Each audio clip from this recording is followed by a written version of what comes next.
Yeah, this is a new look to the Soniqs team. Super is no longer playing. Instead, you've got both Geo and Gunner on the squad. Yeti was shipped off to SSG. But you've still got a very potent force here for one of the two teams in teal. Here on Oregon, Soniqs will be starting on defense. They get first ban. They take out Ying, who has so much application on a map like Oregon. Yep.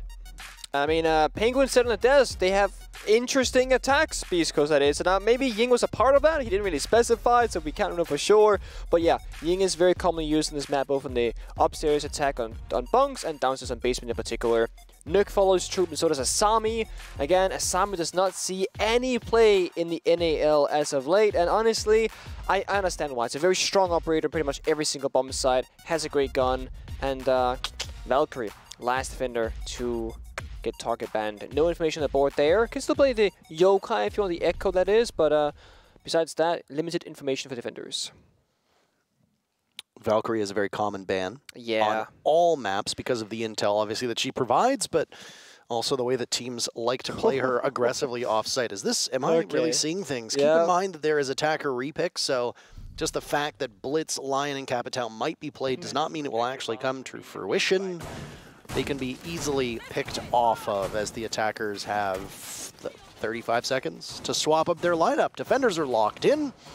And we're starting to see this Alibi Warden being brought more and more consistently in the North American League. Alibi, 3-speed, can make rotates quite well, brings a deployable shield, and has a good gun. Warden, well, if you're worried about a smoke take, if you're worried about a lot of flashbangs going down your way, especially if a Ying is on the board, which she isn't for this matchup because she was banned out by Soniqs, Warden proves to be so valuable. And if you watch the match that just happened, there was one round in particular where a Warden uniquely situated to stop that push that came in because of the fact that you can see through the smokes.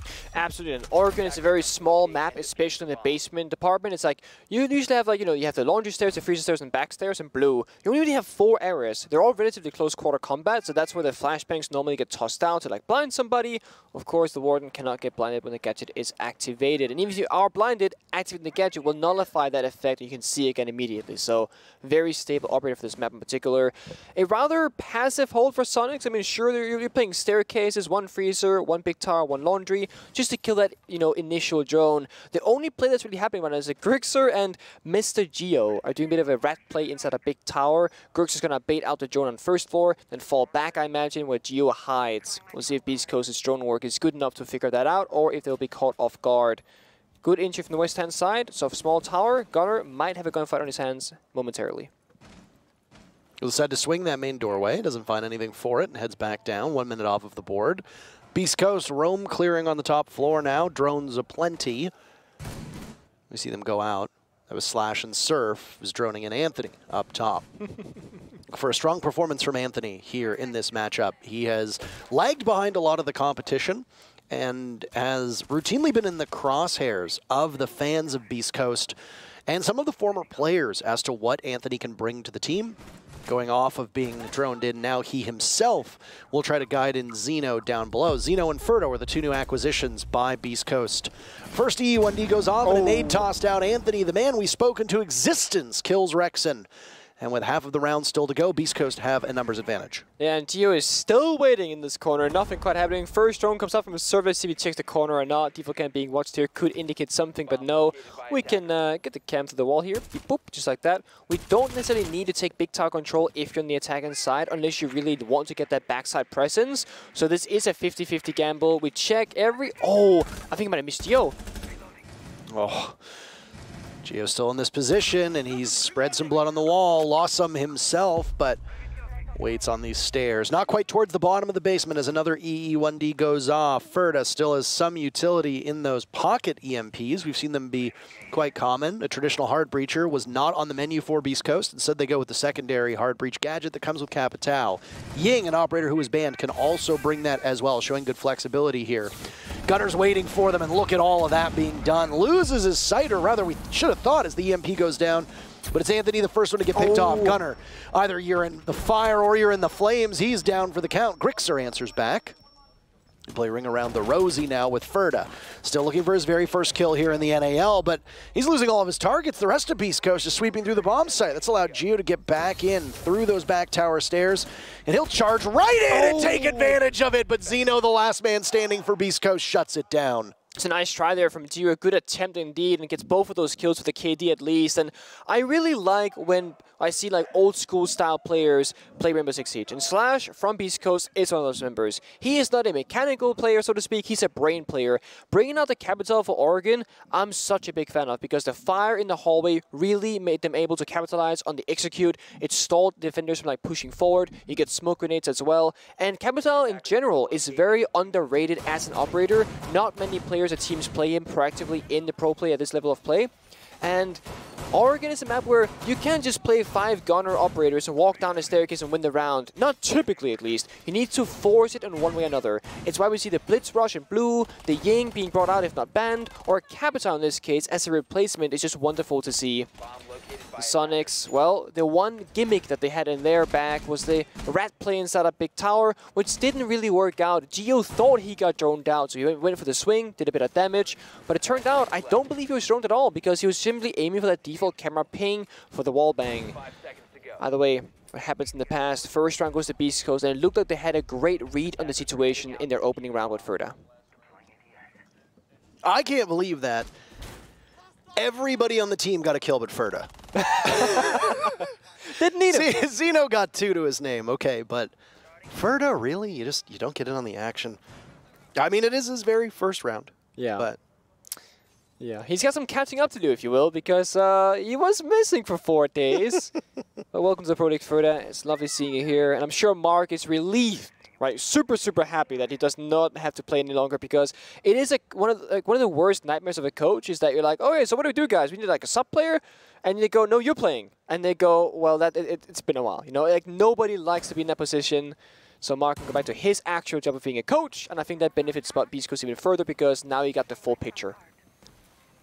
A more traditional heart breacher being brought as you hear the X-Kairos go off, exploding not too far from the action. As we're going to see Soniqs go downstairs. Geo, what are you... Now he's up top instead. Be very, very still. They won't see him if he's up there.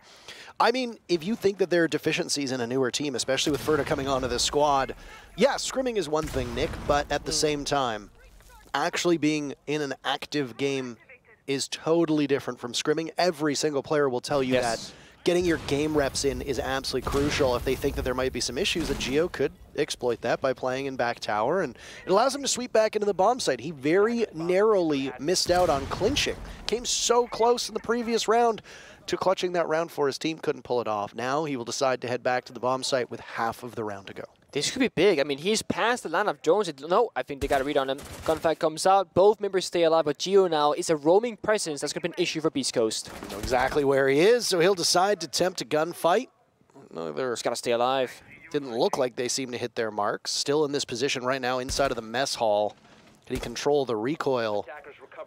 And the outduel, it looks the wrong way. Zeno had a good read on that one, doing exactly as a Jackal does and hunting down the Hunter, as Jaeger is known in German. 45 seconds left now, and Soniqs have fallen back towards the tower stairs, back towards Pillar. But as I say, that gunner repositions up to Freezer and can eagerly await Soniqs if they suspect that they're going to drop through that electrical box. They are. They're going to drone this out. They're going to drop in their radiant, and they're going to explode on towards the bomb site here. One Goyo canister only alive on the backside, so limited utility for Soniqs. They're not really fishing for anything else, just waiting for the execute to come through. Grixer can get more than 1 kill to his name. He could defang this push. Just watching towards those back stairs. Sees one through the smoke. Down goes Anthony. Ferda joins as well. Nitro Cell goes out, but it is not pulled, whether it's been shot or not. Surf decides to get in alongside the Hibana. It leaves Gunner to try to clutch out. Surf with diffuser in hand falls off. Gunner very limited bullets, only 3 left.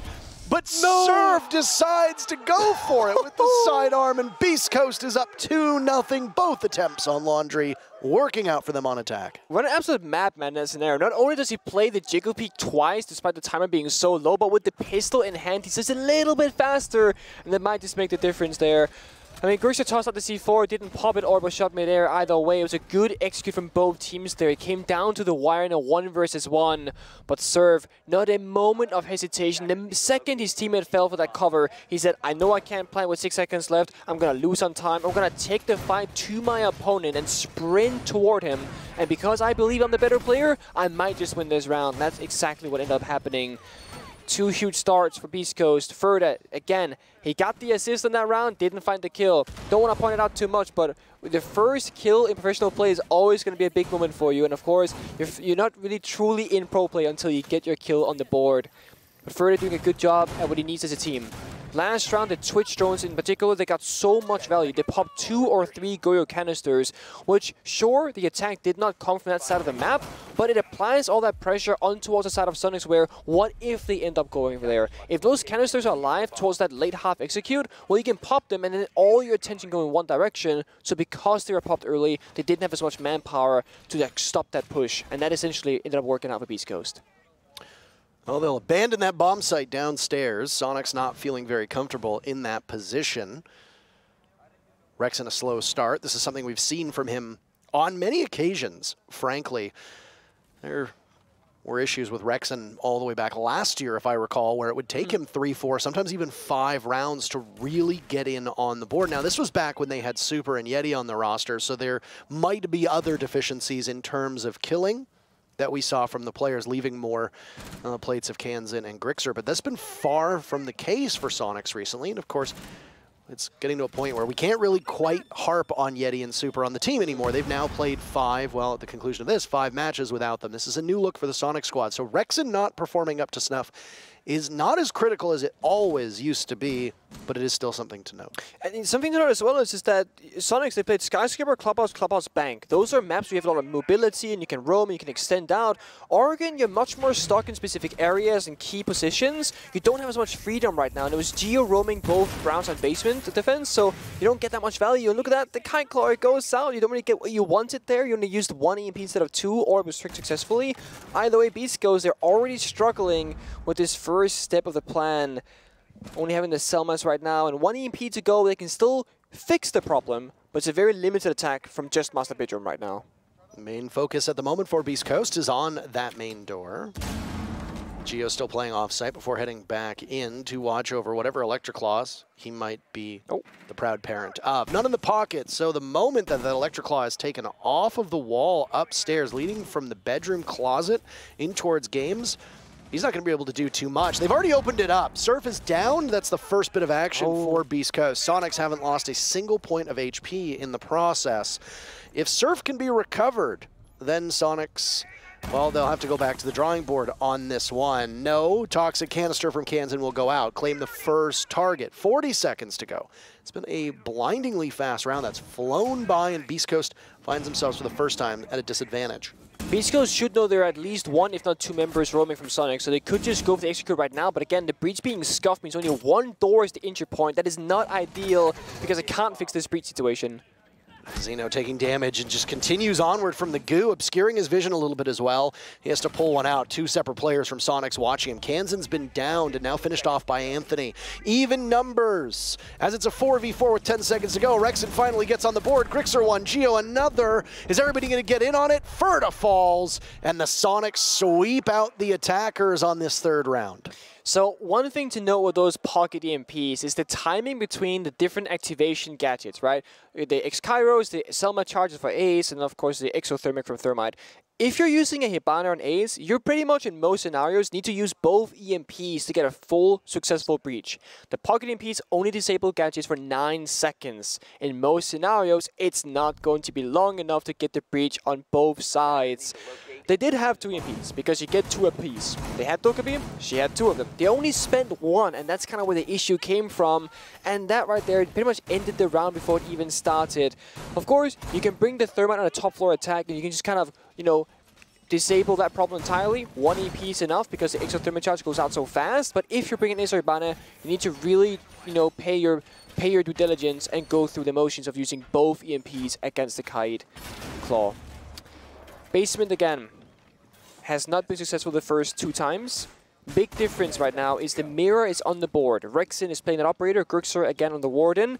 The mirror windows are being put down preemptively, right? They've already just been said, you know what, we're going to put one in small box, and then maybe we'll put the second one somewhere, maybe not, we'll see. But I like the idea of keeping one in your pocket once you know where the execute comes from. That's not going to be the case this time. We're going to put both on the front-hand side. Without the kite on the board, the meeting hatch is not going to be electrified, so this makes sense, all things considered, because we're expecting the hatch to be opened up. These mirror windows will do the job. Backside is probably going to be the priority for Beast Coast like last time, but the reason why you can put your mirror windows on the front is that you expect the backside attack. Then you can put 4 members on defense watching that angle, you're in a decent position. There goes the drone. Third time's a charm for this downstairs bomb set, as you talked about. Ferda still searching for his very first kill. We are currently on Ferda watch, as we like to call it. Breaking news, still doesn't have a kill. Round 4, tough for a new player to go through solid almost 10 minutes at this point without being able to get on the board. There's always going to be first stage jitters for a new player, and first game jitters in particular. It's not uncommon for a fresh face on a team to take this long to really find their footing. It's not. I mean, it's not even like if Beast Coast were down 0-3 in rounds, you can be like, oh, they're not doing so good. Beast Coast are doing great. And Ferda did his job every single time on those rounds, so that's not a problem. But you can get in your own head if you can't get that kill. You think, when am I going to get it? And then when you finally get your chance, you might choke the gunfight, because confidence matters so much at this level of play, because everyone are so accurate in their shots in those gunfights. We still got a minute 25 to go on the clock. Slash on the Capital again, the key operator for the execute. That's what they're going to be using to brute force their way through either the front or the back side of Oregon. The Twitch drones have been trying to sneak into the bomb site to deny some utility, but it's been unsuccessful so far. Ferda still has one more in his pockets. And Grixer's really been the one to try to deal with all these smokes that come out and hasn't failed on that role for Soniqs up to this point. Obviously, there's been greater issues with this defense for Soniqs down below, but now Grixer's in that same spot. And he'll immediately engage the glasses and wait for somebody down towards the main stairs. Moving even a small bit will mean that it's harder for him to see through it, but he sees the Twitch drone come in. He knows exactly where it's looking, and he's able to stop it in time. Still playing off of this soft wall, final 40 seconds. Beast Coast are in, by the way. Look at Slash's position. Yeah, but I mean, the gate gets popped. You can fire the window maybe, but then again, you got to push through. Has to burn one of the flames, another will go off. The mirror of Rexen has to get out of the way. That means that it's control of the mirror window for Beast Coast. They don't have anybody from Soniqs sitting on it. Inside of Freezer, Gunner, stunned for a second. They're all lined up. First kill goes to Anthony, but more will now follow. Gunner still in this position, waiting. A pre-fire comes in. It's not enough. Flattened is Anthony, and Soniqs are back at it. Now the numbers will go down. Xeno falters. Slash joins him. Surf gets one before being taken down. It's all on the shoulders of Ferda. Not a kill to his name. Hell of a position to be in for your first match, and Geo ends it before he can get on the board. Soniqs have tied the game. Yeah, and now the question comes, what is this side swap going to be looking like? Penguin set on the desk at a 3-3 side for Oregon. You're in a great position for both sides, and I do agree with that. But right now, this upcoming round, Beast Coast can secure their third round. They can guarantee a tie, but if they lose this upcoming round, all of a sudden, they might be staring down at, a disadvantage in a 2-4 split. So this upcoming round is going to be very important. It's also the tertiary bombs of defense for Soniqs for the first time, and it's going to be meeting and the kitchen bomb side to follow that up. So, the scene is set in this scenario. Ferda, of course, starts to get his first kill. We can set every single round until he gets it. But that previous round on basement, Soniqs did a really good job at stalling out Beast Coast, right? First, the smokes that got spent. Then the Warden, that was an issue, can't push through. Then the fire got spent. What did they do? They threw out toxic babes to stall out the push again. So a really good understanding strategically of what Beast Coast needs to execute. That's going to be the Capital. And then they had two good answers to stall out the two different kinds of Capital utility, the fire and the smoke. And this is the thing that I critiqued about Soniqs with this, super stepping down as a player. I was afraid that Soniqs would not have a good enough read on the game to strategically outplay their opponents. But in every single matchup, besides their game against TSM last Playday where they lost on Bank, they have done that. They have excelled really well in reading the game, understanding it, and communicating between the various players on what their job is in a given round. So kudos to Soniqs for staying in it strategically despite losing their IGL of Super. Drone war coming in. Rexen got on the board before the last player. Killless. Ferda, again, remember, we're on Ferda watch every single round. Over towards mess hall, or over towards meeting and kitchen, rather. just above Mess Hall, where we see a lot of these Beast Coast players. Soniqs holding the crucial part of this dorms map, or this dorms position on the map. You have any soft destructor they're going to want to take up and make a nest above this B bomb site. That's what you need to be particularly worried about. There's no sledge on the board for Beast Coast, so with the breach charges in play, it's likely going to be either the Ace or the Ash who makes a position up there. Gunner gets a jump out and guns down Ferda, but Slash gets 2 of his own on Rexen and Gunner. Soniqs do not come out ahead on that gamble, as you might have taken the Lion off the board, but it's the only player from Beast Coast who doesn't have a kill yet. Yeah, you can argue that's bad value trade right there. I mean, Lion's Gadget is important, but for this particular attack, I don't think it's that big of a deal, to be honest, because it's all about, you know, the roam clear, the map control, as you mentioned. And so far, Beast Coast, they're making good progress. Flash goes down below, that can try and bait that, you know, fake jump in, so to speak, but Surf, he thinks differently of it, and he waits now for his teammates to rotate to his position. Anthony has made his way to Master Bedroom. They're trying to collapse on top floor to try and get that vertical control. It's odd, the Surf is making absolutely no noise right now. He's equipped Dead Silence. Yes. There we go. Now the sound comes back in for him. Almost sounded like we were concussed for a second. Final minute to go. Soniqs had lost those 2 to Slash as he was picking up freebies on White Stairs. Now it's Grixer to tussle, opening up a small line of sight, but he's missed his opportunity and will have to scramble to get back to the bomb site. Scamper on over your 3-speed. Anthony greets Kansan and takes some damage in the process, leaving Geo and Grixer to clutch out. Remember, Grixer getting back in close to the bomb site. He'll be able to do just that, but Geo's the one who's in some serious trouble right now. As Maestro, you want to take multiple engagements with the sheer amount of bullets that you can spray out of that Alda. Geo has 36 left in it right now. Now it's Xeno to take some damage, as it seems like every member of Beast Coast is finding the goo mines that have been left behind by Kansan. Grixer looking for the vertical play through the floor, but has to maneuver elsewhere. Geo at the bottom of White Stairs to catch a cross, and he'll get the Nomad of Xeno, good tracking, and head back to the bomb site. Things are quite evened out. Diffuser in the hands of Slash, but Geo finds him, and now it's Grixer to engage with Anthony, and they know exactly where the Ash is, and the Ash will need to drop. No diffuser in hand, that's where things get tricky, and the Soniqs just need to stay alive to win the round. They've taken 3 so far of the 5.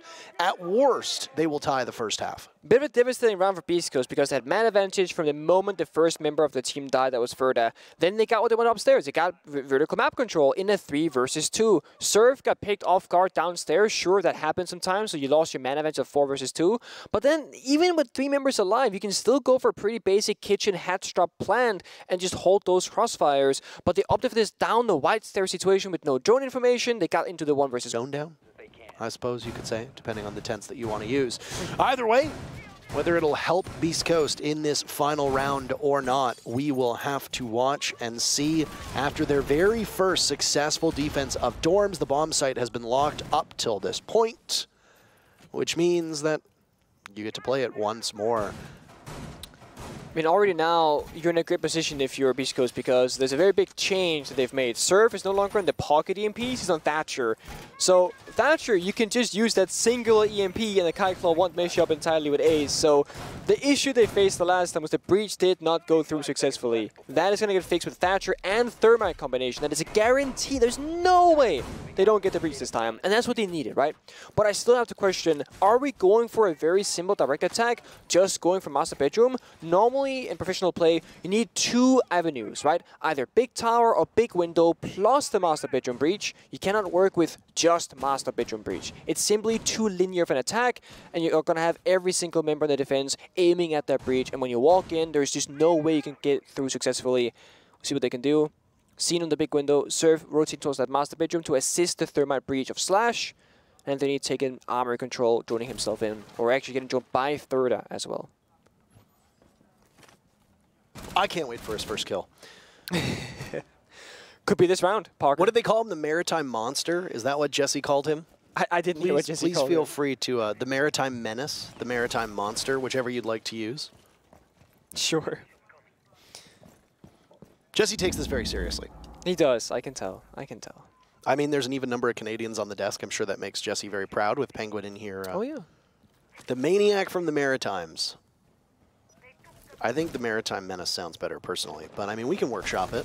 I'm going to take what Jesse said, and I'm going to improve upon it. We're going to iterate. So, Teamwork.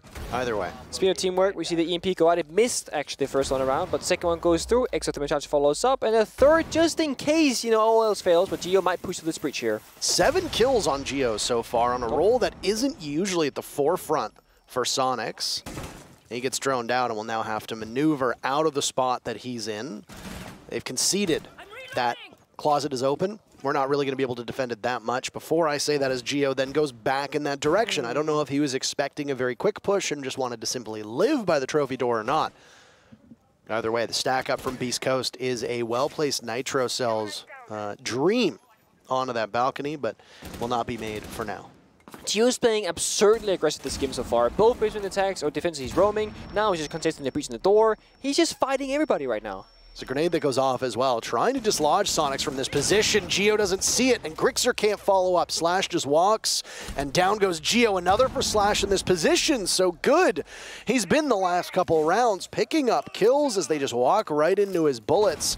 Kansan now the next, or no, rather Gunnar the next to go down. It looked like it was Kansan to fall, and it's Zeno on the board. Down goes Kansan, there you go. But Rexon has his teammates back. Ferda and Zeno are no more. It's Rexon in a 1v3. He'll need to clutch out. Unless he can pick up Kansan, who's still bleeding on the ground, maybe get him back. Nobody from Beast Coast decides to push this, so it gives Soniqs a fighting chance. Rexon goes down to Surf, and now it's Kansan to clutch. Through the smoke, Anthony says, your clutch, not quite happening.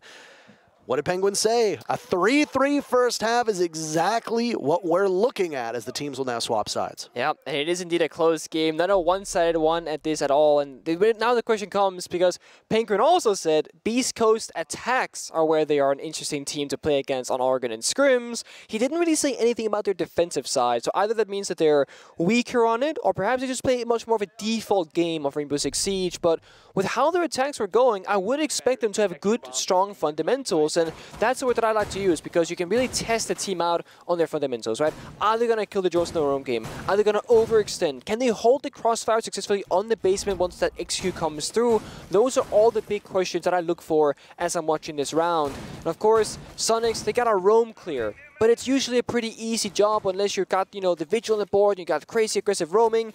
The thing that Slash is doing is that, once again, a big brain Slash is going to put captain traps on doors, impact 2 different rotation holes, make a soft hole in towards a small tower, and clearly Beast Coast are going to be extending out a little bit on this map, hopefully, or they're probably hoping for Soniqs to go quick about it, run into those captain traps, take damage, maybe even get injured, and get a bit of value that way. Interesting setup. I do like to see this. What do you like about it? I like the fact that it's different, right? If you're prepping for the match for Soniqs, if you haven't scrimmed Beast Coast on this map before, because this is the first Oregon of Stage 3, you have no idea what to expect. And now you see this setup, I'm like, what is going on? This is not a typical standard roam clear. We gotta fight tooth and nail the first door we walk into, and there are captain traps on the board as well. Like, the drone game from Soniqs has to be superb for this round to go cleanly for them. I mean, but we also saw a Capkin come out for Soniqs, so they have to be prepared for that when they themselves are bringing those operators. You would think that. You would think.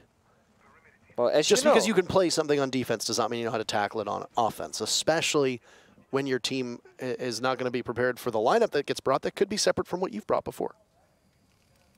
Drones are going in. It's a quiet stop, but you see Soniqs respecting this setup, slowly creeping down the staircase, not rushing through any decisions right now.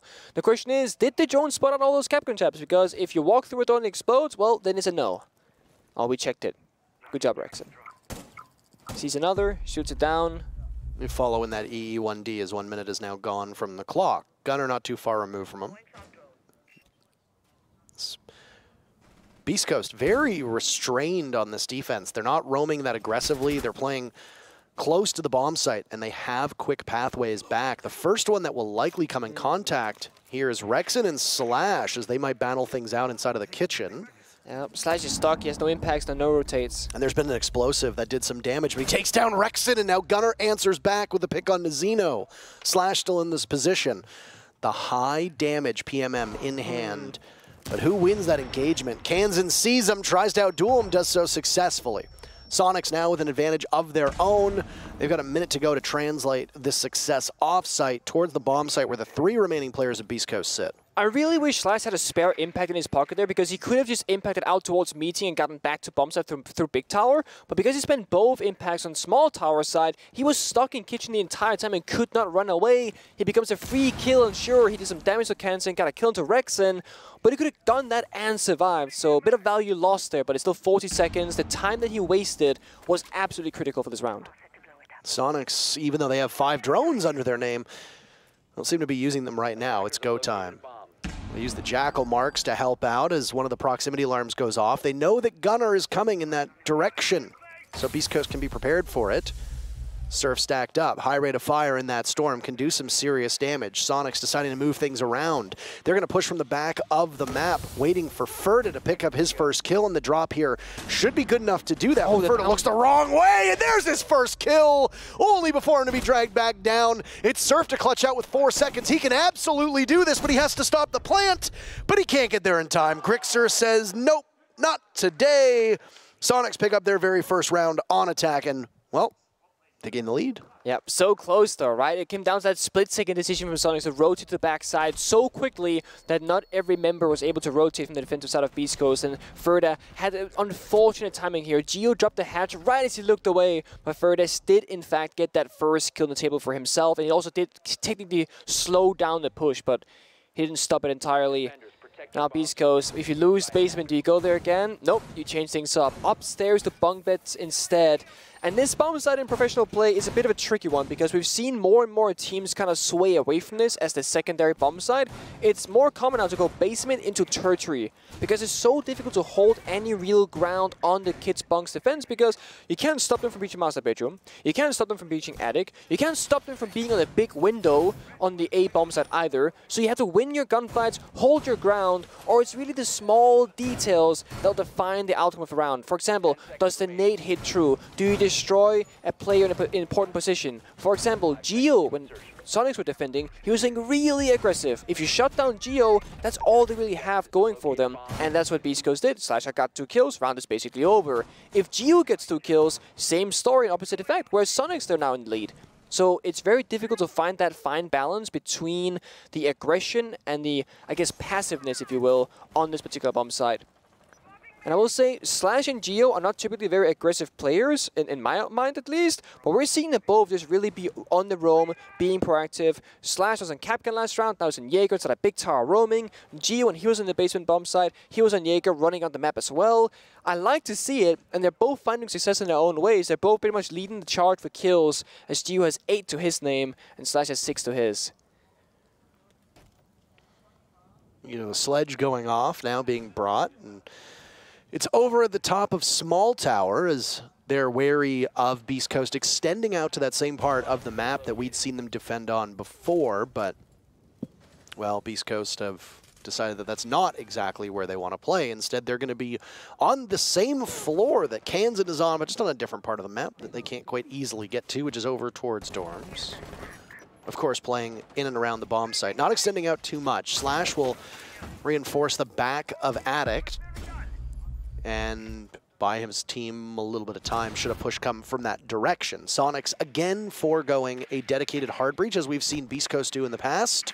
Yep. And there's no secondary hard breach gadget at all. Soniqs are just going to go straight for the throat here, and I guess damn the strategic element. I was going to say, if you opt to go for this lineup, you just have to go big window and up the wide stairs, because that does not require any hard breach utility at all. And that is where their positions are. So they are following the plan so far, but in a logical sense, this is possible to work out. Further downstairs in this position, very important player, can shut down the big window jump in, but of course, he might have to worry about the roamers too, or the lurkers rather. Ferda's in an excellent position. Gonna double the number of kills that he has. A jump in from Gunnar could do just that. Slash falls to a nade. Now Surf is down for the count 2. Geo dies to the fire from Surf's canister. So he may be in the grave, but there's still damage to be done. Now Ferda picked off from Kansen. Zeno down below will need to get back to the bomb site, as it's Anthony left all on his lonesome, buying time by shooting that Goyo canister. It'll be Zeno to head towards White Stairs. Picks the wrong side. He sees the head of the Zolfia of Rexen.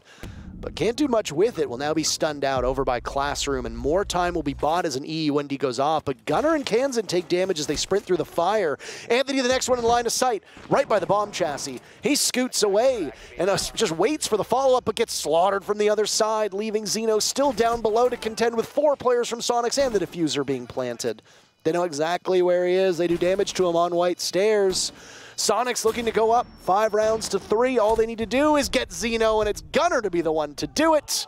Soniqs stitching together a very impressive rally now. Of the last 6 rounds, they've won 5, and they're on top. Yeah, I mean, Soniqs had a beautiful execution there. As I said, as you mentioned, no hard breach, they couldn't get any of the walls, but they had 4 members on the big window white stairs side, and Grixer alone inside of Armory, just waiting for the right time to cut the cross. And because Grixer was on the Twitch, he could still use his Twitch drones proactively, right? Get the lobby cam, get the Armory cam early in the round, so that when the flank would come through, there was no information from beastcoast that that was going to be happening. And when you're shutting down information early, well, you're just playing blind, because Valkyrie's banned, you're not playing Echo, you don't have any cameras outside the bomb site itself. That could be like deployable cameras or Maestro, for example, neither of which are really being brought from the side of beastcoast. So it's a very well execute, if you will. And again, Soniqs, they're really understand the strategic elements that they need in these rounds. In beastcoast, they need something more for these rounds to go their way, because right now it just comes down to those small gunfights. If a member pops off, if for example, if Ferda had gotten a kill or 2 downstairs, that could have changed the course of that round. But it's one of those, like, you can't really count on a kill going a certain way. The strategic elements have to be there instead as a buffer. Of course, the Goyo canisters, they stalled up for time, but the moment Soniqs knew the timer was low, they just sprinted right through that fire, they took a bit of damage, the plant went down successfully, the cover was there, and more importantly, they had the manpower in a 4 versus 2 to take that risk. So opening kills right now, quite important. And if you look at the opening kills, round 1 and 2 went to beastcoast, round 3 to Soniqs, 4 to beastcoast, 5 was a trade, 6 to beastcoast, 7 a trade. Soniqs picked up number 8. So, I mean, opening picks always matter all the time. Always. But we've seen games where the opening pick is largely irrelevant because it happens in the final 30 seconds. And I mean, yeah, at that point, an opening pick is obviously crucial, but it's not an isolated pick. It's not like you got a pick in the first 30 to 40 seconds and you were able to then work knowing that you had a numbers advantage, which is hugely influential in a round. And on top of that, sometimes you get an opening pick, and while it's not exactly a trade within 5 seconds, if they can answer back within 10, 15, then the opening pick and the advantage that you gain from it is often rendered far less effective. Another, to add more context as well for opening pick, is that on Oregon, because it's a compact map, getting that one single opening kill just means there's one less gun staring in your direction, whereas on a bank, for example, bank is a map very spread open, very wide, so you just get a huge advantage on this particular map. In that scenario, it's why most teams, they play around it. It's why the attackers played slowly, because you don't want to risk losing that advantage early in the round. You want to get it. Similar attack right now from Soniqs. Will work twice. Nade goes out, almost claiming Ferda. Next one goes in, and it's Kansan to die to Anthony. But look at Gunnar. He's getting the diffuser down. Can they stop him in time? He has to fall off, likely due to the toxic canister. As Anthony dies, slash from below. A desperate nitro cell almost kills Ferda. And Beast Coast's sloppiness is because of the fact that chaos has been thrown into the equation by the Soniqs. EE1D goes to freeze them in place. Suddenly, Beast Coast now needs to scramble into the 4v4 with just over 30 seconds to go. Gio doesn't know Surf's position inside of Attic. Down he goes. Beast Coast buying time. They'll retake from white stairs. The rest of Soniqs assembling outside where they might be able to see that diffuser. This is going to be a bad spot for Beast Coast. Rexon with one, another added to it. A run out. But there's no danger for Rexon right now as Gunnar has his coverage. It's Xeno in a 1v3. Soniqs looking to move to match point. Can Xeno save it? No, he can't. Gunnar the last kill, and Soniqs move to match point. And again, another good read. Time and time again, if you do the same defense, you wouldn't think that you would attack against it the same way unless they had so much confidence. But the thing is, there's a small change-up from the side of Soniqs, right? This time, it was an off-pace execute. A flashbang grenade downstairs onto Ferda forced him off the vertical hold in the big window, and then Gunnar just jumped in with the Lion Charge, started baiting the plant, forced the members of Beast Coast to move forward. They got 2 picks off it, and all of a sudden, bomb just goes down. No one had any clear, again, information on what was happening, where was Soniqs planting. The panic C4 from Slash almost killed Ferda, thankfully didn't, but also did not kill Gunnar, who was getting that diffuser down. And we all know, once the bomb goes down in Siege, you're in such a favorable position in that postman scenario. And we got the vote. Who will end up with more kills, Gunnar or Surf? Well, Surf played really well, to be fair, in the first half. 9 kills and 11 kills. Gunnar with 11. That is very close. I find that a lot of these polls that directly compare them, and you have Gunnar winning 78 to 22%, that when these polls happen, there's usually always a clear winner and loser. Who's going to get the most shotgun kills? And then somebody has like 14 kills and the other person has 2. And it's like, well, I understand that it's not 14 shotgun kills, but when somebody's only got 2 kills, not fair. Probably not exactly a good representation of how many shotgun kills they could get. Either way, you gave the nod to Gunnar. Yeah. I mean, when you look at the roles, right, Gunnar is always spoken of as like one of the most mechanically talented players. He is a gunner, so to speak. So I feel like fans would just be like, of course Gunnar's going to do it. But honestly, Surf's played phenomenally so far in this matchup. The first 3 rounds, huge value. The Twitch drone completely misses Surf, by the way, as I speak about him. He could get a free kill right now if he wants to go for it. It's risky. Remember the Master Peter balcony gets re-droned. He thinks differently of it, goes down to the basement, and he will be on his way. Surf could re-barricade that door to maybe keep himself a little bit safe as this Lion staple being brought out by Soniqs is paying off in the way that it allows them to quickly take some control along with the drone work that they've done. And Soniqs don't seem to have much of an issue with their drone work giving them information. They've been perfect so far on attack. Soniqs over the last 7 rounds have won 6 of them. Beast Coast's 2 of 3 rounds came in rounds 1 and 2. So they've been in a bad spot for quite a while, and you mentioned that they've been closing the gap between their opponents, but this one seems to be back to more of the blowout that we've seen before. And Slash was mortally wounded, and the breach charge above is enough to kill him from Kansan. Soniqs up in a 5v4. I have to say, I like the the adaptation that Slash gets a C4 to maybe kill a guy in the vertical. I still think, I don't understand this, because Slash is going to die 10 out of 10 times that position in a Pro League match. Sure, he might get a kill, but he will never survive that position. If you give Slash an impact spare, or give him a rotating towards meeting, he can get out scot-free and survive and just play down that clock. Slash also has a spare Capgun trap in his pocket that did not get utilized. So this time around, again, the Soniqs to do a better game at the adaptation style, whereas Beast Coast are kind of forcing the same thing a little bit too hard, in my opinion. Minute to go. And now if you're defending a decision to make that's difficult. Do you play overly aggressive and lash out, try and get back that man count of 4 versus 4? Or do you just play really passive and wait for the execute because you think you can take them there? Well, there's Toxic Base from Anthony. You have no C4s. Options are there, but Soniqs, when they go, they're going to get explosive. Members on the hatch, inside a freezer, laundry stairs, all avenues, all angles will be under pressure on towards Beast Coast in 10 seconds time.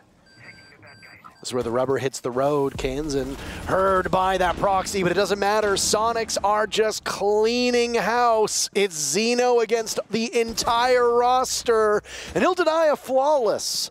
But what more can be found? The diffuser goes down, Gio's job is done, and now it's incumbent upon the rest of Soniqs to watch as Zeno picks up his 2nd pick. Still on Pillar. They know his whereabouts. They have critical information. Zeno will retake, match on the line. All 3 points for Soniqs within reach. They started the day in 2nd place. They'd like to keep that gap between them and TSM in 1st as small as possible. And right now, the odds are looking perfect. Rexon ends it, even with the slow start. He found his footing by the end of the matchup. And it really didn't take that much for Soniqs. 7 of the last 8 rounds, they